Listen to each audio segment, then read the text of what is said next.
रुपेश जी, कल से आप यहाँ पे मेहनत कर रहे हैं। अभी ये सैंड आर्ट जो है आपकी बनकर तैयार हो गई है। कौन कौन से कंपोनेंट हैं सैंड आर्ट में और क्या कुछ दर्शा रहा है ये आपका सैंड आर्ट?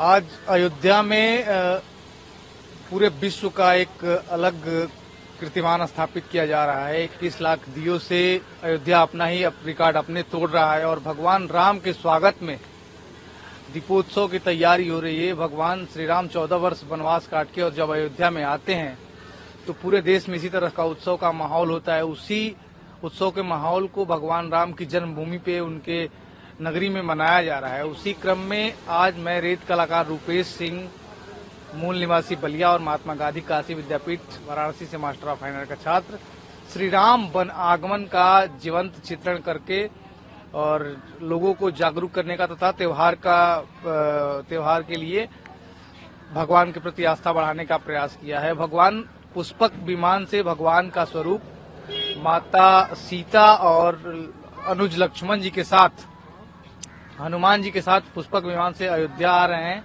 वो हमने पहले वो दिखाया है वनागमन। उसके बाद भरत मिलाप, जो भरत जी कहते हैं कि अगर 14 वर्ष के एक दिन भी ज्यादा होंगे तो हम अपने आप को जलती चिता में प्रवाहित कर लेंगे। इस प्रतीक्षा में भरत जी थे तो उनको भी हमने भरत मिलाप का चित्रण किया है। उसके साथ ही भगवान जब अयोध्या आते हैं तो उद्घोष और उत्सव की तैयारी होती है तथा उनका राज्याभिषेक होता है, तो भगवान राम का राज्याभिषेक भी दिखाया है। कितना महत्वपूर्ण है इस बार की दिवाली पूरे देश भर के लिए और सभी राम भक्तों के लिए, क्योंकि जहां एक तरफ मेगा दीपोत्सव हो रहा है वहीं दूसरी ओर भक्तों में इस चीज की भी खुशी है कि आखिरी बार होगा। अब आइंदा बार जो दीपावली होगी उसमें भगवान अपने जो घर है उसमें विराजमान हो चुके होंगे। अस्थायी से जो परमानेंट मंदिर भव्य जो बना है उसमें रामलला विराजमान हो चुके होंगे। देखिए, ये कई दशकों से जो विवाद चल रहा था भगवान के मंदिर पे, हिंदू आस्था के देवों के महाराजा श्री रामचंद्र जी का जो वनवास कहा जाए तो उनके अयोध्या नगरी में ही कई दशकों से वनवास था। उस वनवास को पूरा होने का भी समय अब आ चुका है, जो जनवरी में 21 को उनके मंदिर का, भव्य मंदिर का जो उद्घाटन होने वाला है।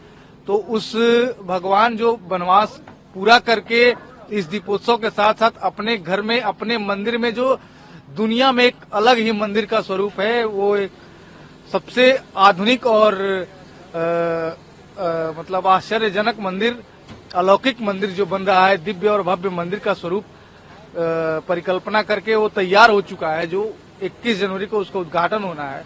उसके लिए मैंने भी दीपोत्सव की थीम पे उस आकृति को बनाया, भगवान राम को बुलाने का, उनकी जीवन चित्रण करने का, भक्तों को जगाने का, आस्था के प्रति एक अलग माहौल बनाने का प्रयास किया।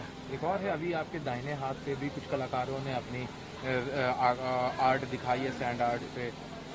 जी, वो ललित कला अकादमी से वो जूनियर कलाकार आए थे जो अपनी प्रतिभा का दिखाए हैं और इस दीपोत्सव में प्रतिभागी बने हैं, वॉलेंटियर बने हैं। उसमें भी पूरे भगवान राम के पूरे जीवन को उनके बाल जी लेके जी उन आकृतियों में भी भगवान राम का वनागमन, हनुमान श्री राम मिलन और सीता जी का मृग को दिखाना और इत्यादि चित्रों का चित्रण किए हैं बच्चे।